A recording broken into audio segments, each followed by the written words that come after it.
Hey everybody, this video is going to go over the best YouTube strategies for businesses in 2024. So I don't have an insane amount of subscribers or anything. Looking on my other screen right here, I have 11,916, which is not so bad for a very specific business related channel. It's not like I'm a Mr. Beast style entertainer where tons and tons and tons of views and subscribers are the goal because you get money from sponsorships or ad revenue.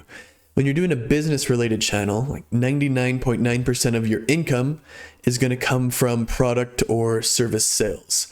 And I looked at my analytics before hitting record here, and I've just got 300,000 views. I just crossed that mark and have made over 550K tracked this year in revenue, specifically from my YouTube channel, because we use a specific link for that. And that's just my YouTube channel and not total revenue by any means. So there is a lot of potential if you have a B2B business and you're going to make videos for it. You're going to show that you're just not some anonymous internet scammer. Your face, your name, your voice is all out there. You're able to help people at scale. And all of the money, and there's tons of money to be made, comes from basically you building trust, you showing you know what you're talking about, to the point where they book a call and buy something for you. So I'm going to go over the exact strategy or the exact process that I use to make my videos. And if you have an agency or a consultancy or a B2B business or even a lot of business to consumer models, I think that you could benefit from watching this video. So let's get started. So this is what I'm going to call the best YouTube strategy for businesses in 2024. So if you've clicked on this video and you want to learn how to make prank videos or something, probably not the video for you. But if you have a business, an agency, a consultancy, any kind of thing that deals with leads to sell services, this is probably a good video for you. So why do you need to make YouTube videos? There's a few reasons that I'm going to cover here. The first is it's like spending time with you. So I don't think anybody would deny that the more time you spend with someone, like all things being equal, the more you trust them, right? And that's the case with business too. And the reason why it's so important to make these videos is that when people see your face and hear your voice, they're much more likely to trust you. And when they spend more time watching your videos, that's like spending more time with you personally. And videos are great because of this. Because let's say you wanted to get 100 clients in a year or something, you wouldn't have to spend 10 hours or 20 hours or 100 hours or however long it takes, just hypothetically with each client. You could just make the video once, post it on the internet, and then it'll kind of take care of itself, assuming you made a good video, right? You just need to do it once, and then you get the entire effect of having explained each concept individually to every single person who watches it. You don't have to get on Zoom call and just explain to it over and over again. You don't have to see them in real life. It's just kind of like an automatic way to spend time with someone. The second reason is that it separates you from everyone else. And if we're honest with ourselves, there's probably hundreds of people, at least, who provide the same service as us and can do just as good a job as us or better. And one of the main benefits, especially, or not especially, but, solely before that happens, is that, our YouTube videos show our face, they hear our voice, and when we make these videos, we immediately separate ourselves from the rest of the target market. We're not just some nameless, faceless, corporation. We're not some anonymous internet scammer. We're a real person, and that's what I would say no small achievement or no small thing. And it's very, very important that we achieve this effect, and we're not going to be able to do that without YouTube videos. The third thing is that it develops a network for you. And this is something that I never considered or expected before I started making YouTube videos. I would consider myself to have a very good network. I have been in business for 12 years, done right by people, for the most part, 95, 99% of the time. And I had a good network before, but making YouTube videos on just my small channel here has built a better network for me in terms of quality and quantity than the past 10, 12 years combined. And that's pretty crazy to me. But when you make good YouTube videos, people want to talk to you, they become friends with you. And this has led to a lot of good opportunities for me outside of just making more money. The next reason is that when you make YouTube videos, the tables are turned. The usual dynamic between you and your leads is kind of reversed because your YouTube videos shift the power from the client or the potential client on sales calls to you. You've separated yourself from the rest of the target market. You've provided value and helped them in advance. You've elevated your status. So instead of the usual crap that you have to deal with, chasing the clients, chasing the leads, following up, being an order taker, so to speak. And I think everybody who's in this kind of business knows what I mean by that. They come to you, they want to buy from you, and it's a total shift in the dynamic between you and your target audience. Before you get started making these YouTube videos, there's a few things that I have found helpful. And the first is to kind of think of yourself as a professor. And that's a pretty good mindset to go. And recording your first videos is very tough because there's no doubt that they're going to be terrible. And everyone, including you, me, we all know that. We all know that about ourselves, and it's kind of to be expected. But I think that stops a lot of people. My video is going to be terrible. I'm going to embarrass myself. Probably. I'm not going to lie. But I found that it was much easier to get started and to keep it up and maintain this if you simply think of yourself as a teacher or a professor. I'm a professor of lead generation. I'm a professor of cold email or accounting or whatever it is that you do, insurance.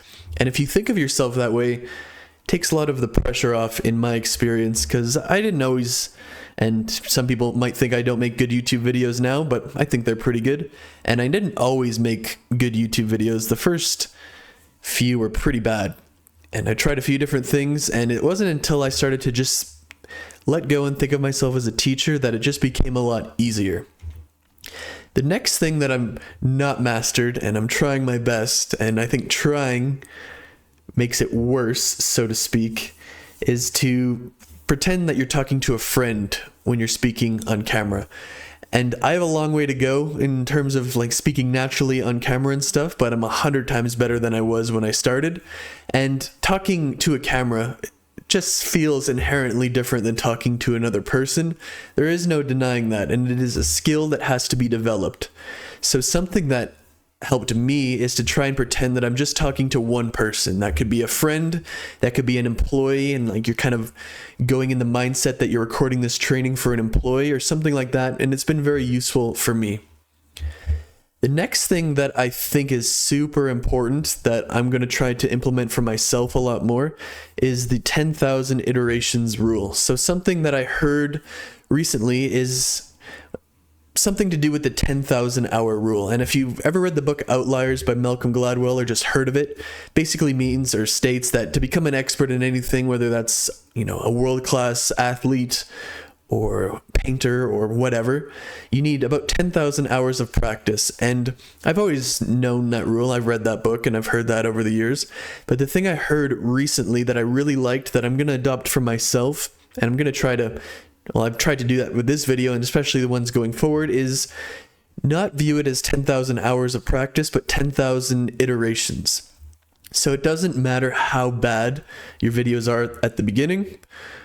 Focus on making every video better than the last. And what I'm going to try to do myself when I am doing this from now on, with YouTube videos, my newsletter, some other things as well, is try to write down 5 things to improve on before I record the video.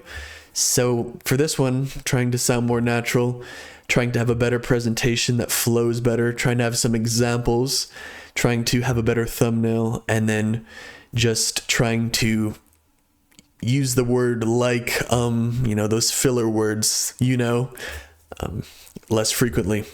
Kind of failing so far, but I'm trying. So the next one is if you are super, you just don't have the confidence and it's in your head that you simply cannot record videos.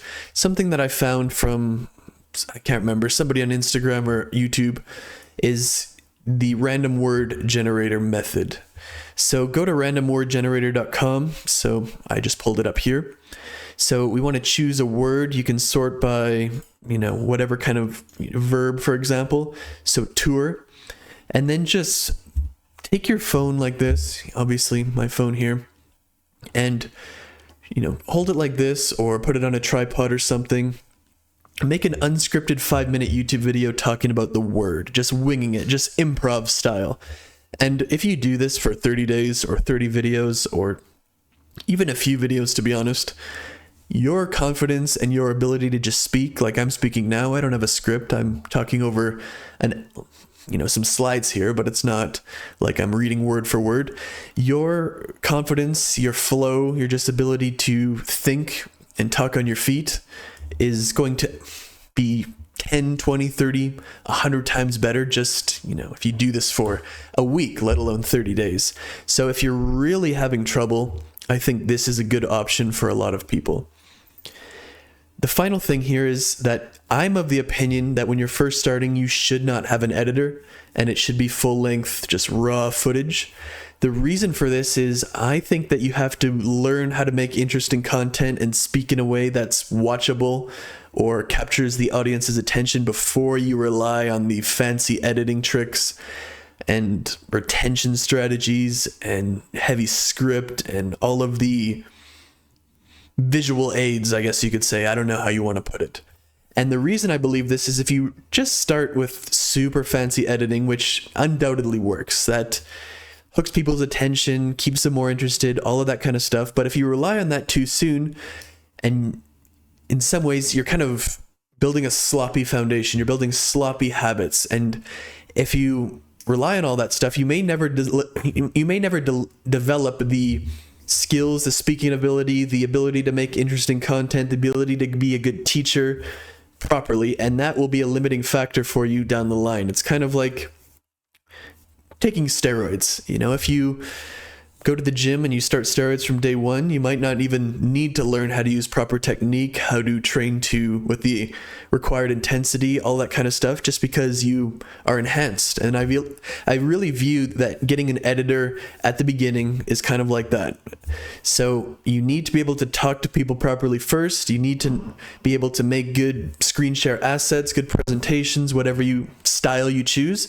And once you can do this, then you can use the editing tricks, and that will be like pouring gasoline on the fire. I'm not arguing for steroids in this video, but let's get some good natural physique first before you ever think about taking steroids type thing.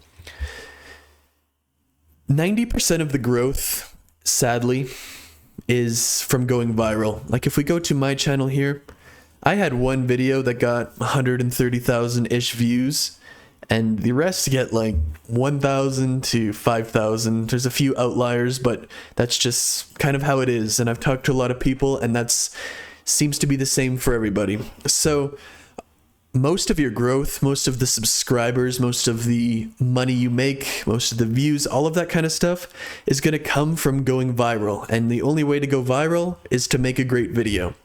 So if we go back to that 10,000 iterations and making every video better than the last, we can't control the algorithm. We can't control what people watch and what they don't. We just got to focus on making the best and most useful and most actionable and most watchable and consumable videos possible, and try to do it as frequently as possible while maintaining that quality to give ourselves as many chances as possible to go viral and get that growth. So here is going to be the process that I use to make my videos, at least, and these are the things that I'm thinking about. I've talked to a lot of people who are big on YouTube in both business and just more of the entertainment style, as well as YouTube agencies and that kind of stuff. And here is the stuff that's worked for me. Some of it's been advice from others, some that's just worked for my personal style of videos, my personality, my interests, my workflow, and it's going to be a combination of all of these things. So take from this what you will. Like, you don't need to follow this exactly, just take bits and pieces and tailor it to work for you. So step 0, kind of the step before you even get started, is that the idea is the most important part. And you're going to do a lot better on YouTube if you just have ideas that people want to watch. It's kind of like, it just makes sense that that would happen. People on TV watch stuff because it's an interesting topic to them. People listen to podcasts because it's an interesting topic to them. It doesn't matter how smooth you would be in terms of your speech, how good your editing is, all of that kind of stuff. If it's not interesting to the type of person that you're in your target audience, they're not going to watch it. And we can never forget this fact if we want to really make it big or get a lot of sales from YouTube. The first thing that I do is make a spreadsheet. So if you've watched back to my previous video is about creating FAQs and objections, and if you've watched that, like, this will look familiar, but it's a different spreadsheet. So the process is kind of going to be the same, but it's different in a number of ways, just to get those ideas and formats that are inherently more watchable. So let's open this. I already have it open here, but just clicking this link. So the gist, or the important thing, is that whatever you're selling, whatever service or product you're providing, there's going to be a lot of different subcategories involved. So my business is called 1000x Leads. It's basically a program to help you build your lead generation systems. So in the essence of a full lead generation funnel, there's a bunch of different parts. There are paid ads, there's content, there is outreach, there are partnerships, there are lead magnets and email flows and paid products and conversion mechanisms, and all the way down the line. So if you want to build a full lead generation funnel, like, these are things that you would talk about. So these are different videos that you would make as well. So here are some example titles at the top. So this is what I mean about the idea is most important. Like, you could just make the title lame, like content strategy, or something like that. I would say that's a lame title. Or you could make the title / idea a lot better, a lot easier, a lot more clickable, if you want to think of it that way. So, full paid ads course, 12 years of brutally honest paid ads advice, 55 minutes of the best paid ads training you're ever going to find, 12 years of paid ads advice in 15 minutes. Paid ads are hard until you do this. The best paid ads training on the internet. These, the content could be the same in these videos as any other video, but the way they're formatted, the way the title is, will just get a lot more clicks and be recommended to the right people via the algorithm a lot more than otherwise. So the first thing that I would do is make a spreadsheet like this with your different topics and subcategories, and then you can just choose like 10-ish title formats and do the same kind of title but for every topic. So if you had, in this case, let's go scroll over there, I have 16 topics, and I have, well, let's just say I had 10 titles. That's 160 videos worth. That's probably going to take a year to make for the average person, maybe even longer. So it's kind of like that, where you don't need to come up with ideas all the time. You just need to have 5, 10 formats, 10 styles of videos that are proven to work, and then make one for each of your different subcategories. So I kind of talked about all of that. So step 2 would be brainstorming those 10 styles, then plug and play each subcategory into those styles. And then for these videos, like, these videos are going to be 25, 30, 50 minutes, an hour, who knows how long. And you're going to combine a lot of different topics into those videos. So if you've watched my previous video about the coming up with a bunch of FAQs or objections for each of these subcategories, you would combine a lot of those into this. Because if there could be 20 different questions about YouTube for business, and I've combined all of them into this video, and that's what you would be going for. So starting with the title and idea is always the most important part, because a better style and title and idea can get you 2 times, 3 times, 5 times, 10 times as many views and watch time, and therefore sales, as the exact same content in a worse style, even if the content and the actionable advice is essentially the same. The next is to create the thumbnail before. So I'm not a master of thumbnails by any means, but here's my friend Nick. You can check out his channel too. So I always create the thumbnail before the video, just because, it kind of sets the tone. Get the same shirt in the thumbnail as the video, get the same background, all of that kind of stuff. Just because you want, I would say, continuity. If they click on the thumbnail, they're interested in that. So what they saw in the thumbnail, they should see on the screen type thing.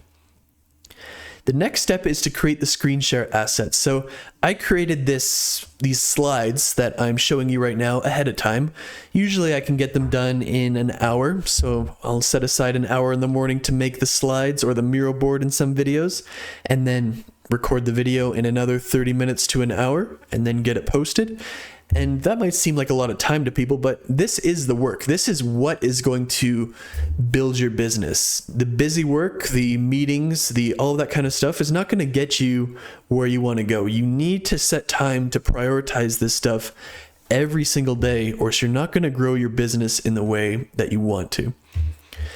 The next step, and what I do first, is I film the 30-second hook, or however long your hook is.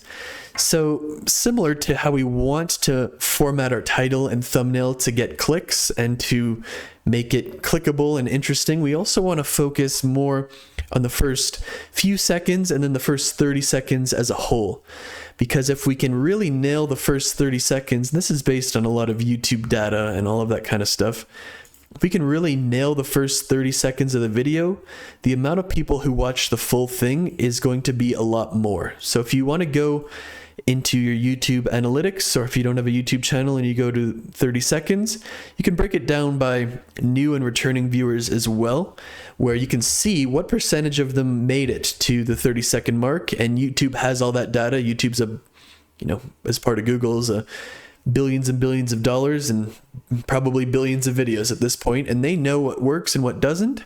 So they're gonna, if they say the 30-second retention time is very important, that is what you want to be focusing on. And this is both what I would say an art and a science. So more people watching at the 30-second mark means more views, and it's very, very important. The first line of the video should be scripted and recorded on its own. So basically, if I pull up my editor here, this is what I'm doing for this video. So I'm kind of practicing what I preach. This is literally what I do. So the first line here looks like about 7 seconds. And oops, you can't see my screen, it seems.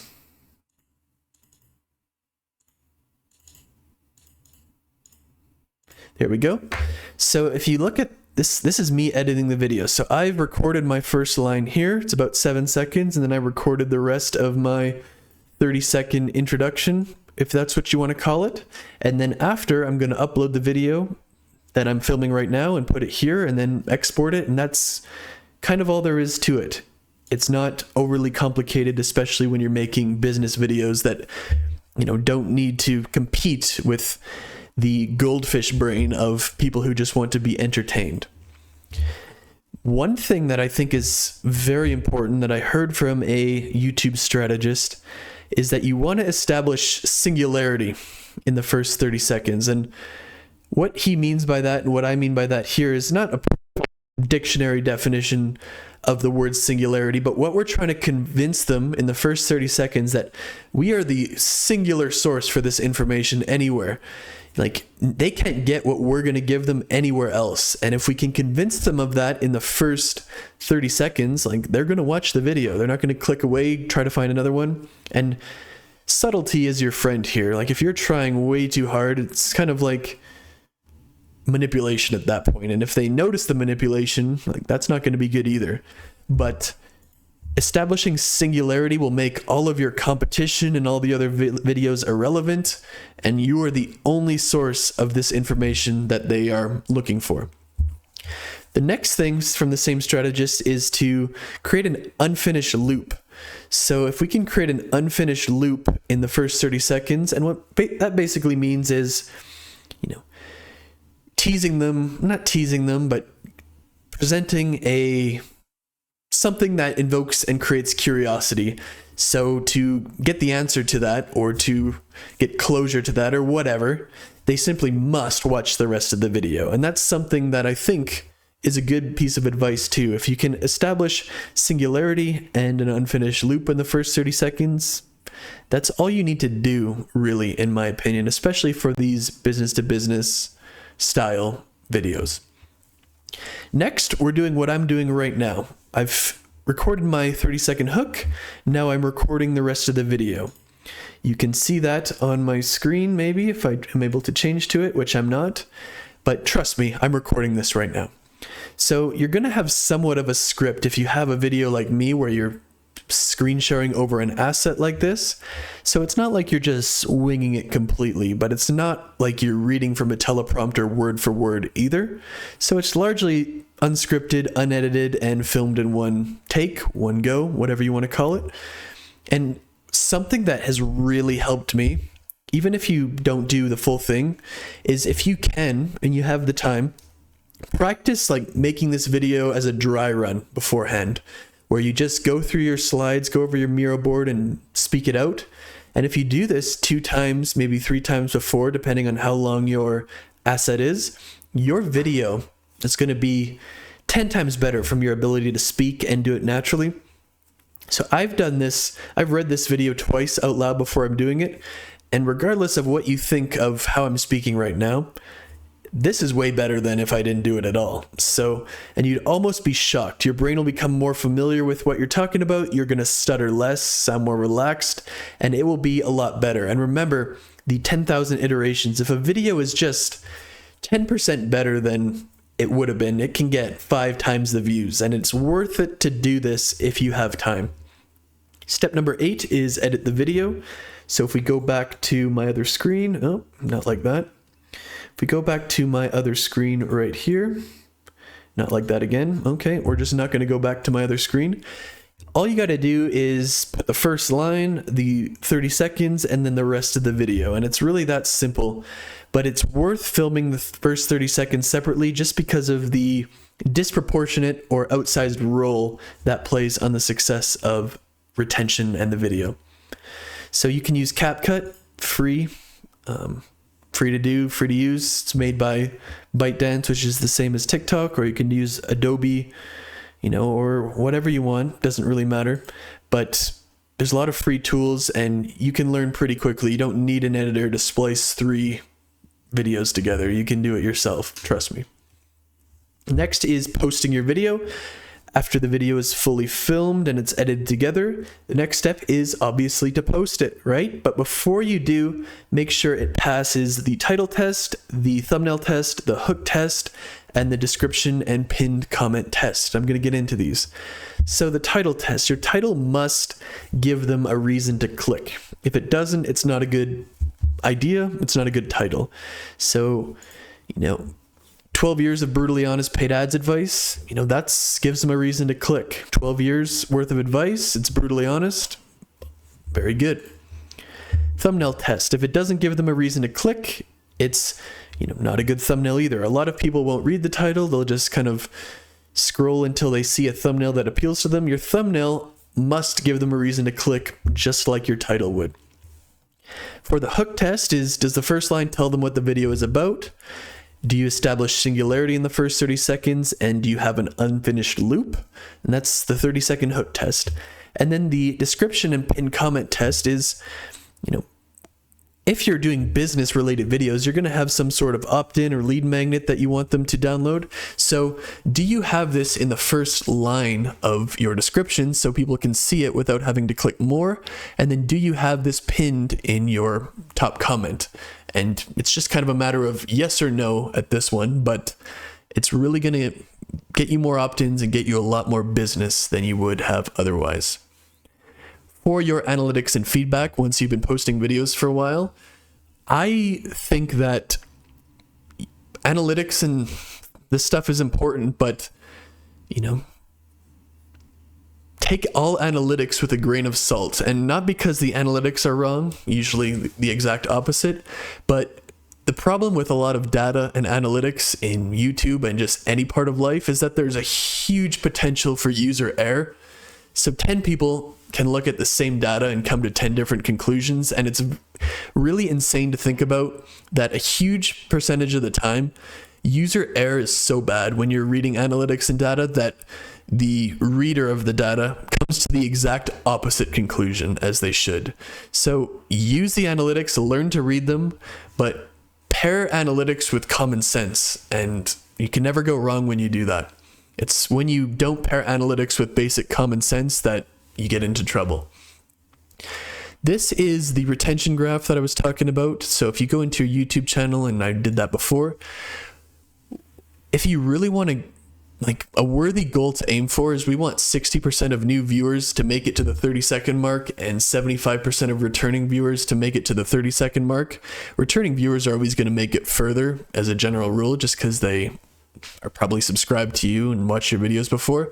And these metrics will sound absolutely insane and unrealistic, especially to YouTube strategists and gurus, but it is a worthy goal to shoot for. So for example, this one was about 55% for returning and 50% for new. You know, I'm not there yet. I'm getting there, but we got to have a worthy goal to shoot for. And if you can really nail your hooks to, you know, get these metrics, and it's impossible to achieve something that you don't aim for, isn't it? Of course. You are going to really, really get good on YouTube. And the skills and the type of person you need to be to achieve these metrics is going to be one of, you know, great charisma, great editing, great scripting, great thought process, a great teacher. So it's not, well, it is about the metrics, of course, because these are going to be positive indicators for the algorithm, but it's also more about who you're going to have to become in terms of skills and the ability to think to achieve these metrics. That's important. At the start, you're probably going to get like 30% of people watching, you know, at the 30-second mark. I know that's what I did when I first doing it, but part of the learning process. The next is the thumbnail click-through rate. And your thumbnail matters a lot, because if you go to YouTube, just scroll through your homepage, there's hundreds of videos that are all competing for your attention. So you obviously want to get your thumbnail click-through rate as high as possible. This, not a good thumbnail, 4.6%. And it should be noted, because something that I understood but kind of get overly excited about when you shouldn't, is that, you know, day one or even the first few hours, your thumbnail click-through rate is always going to be higher, because at that point your video is only showing to your subscribers, and your subscribers are going to see it and click on the video almost no matter what your thumbnail is. So after all of your subscribers have clicked on it and the video is showing to new viewers in the feed, your click-through rate is going to go down quickly to what it truly is, so to speak. And that's just something important to note, in my opinion. The next is average view duration, and this is one where it is important, but averages are very dangerous in every area of life. So if you have a 60-minute video and a 10-minute video, the average view duration of the 60-minute video is obviously going to be longer than the 10-minute video, because of all the people who watch the entire 60 minutes, right? It's just going to add a lot of watch time, and average view duration is views divided by, or total hours watched divided by views. So if you have someone watch, if 10% of people are watching all 60 minutes, that's 6 minutes on average, plus whatever the other 90% are watching, versus if 10% of people watch 10 minutes on average, that's 1 minute plus. So average view duration is a great metric to gauge the quality and watchability of two videos of the same length, but I wouldn't say that average view duration is the be-all end-all of metrics, because you have to have this context in mind. I'm going to finish the video off with some ideas and example titles. So we want to make these clickable titles. Every title should give them a reason to click, and the format and that kind of stuff is, if it's boring, they're not going to do though. It's going to get a fraction of the views, even if the actual video is the exact same.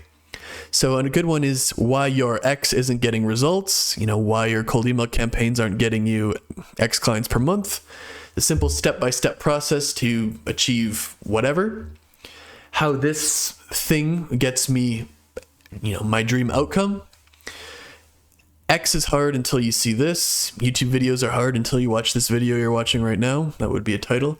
The best YouTube strategy for business in 2024, proof of concept. There is the exact title of this video. The new way to make YouTube videos for business in 2024. The only YouTube for business video you'll ever need in 2024. How to make YouTube videos for business, free/full course.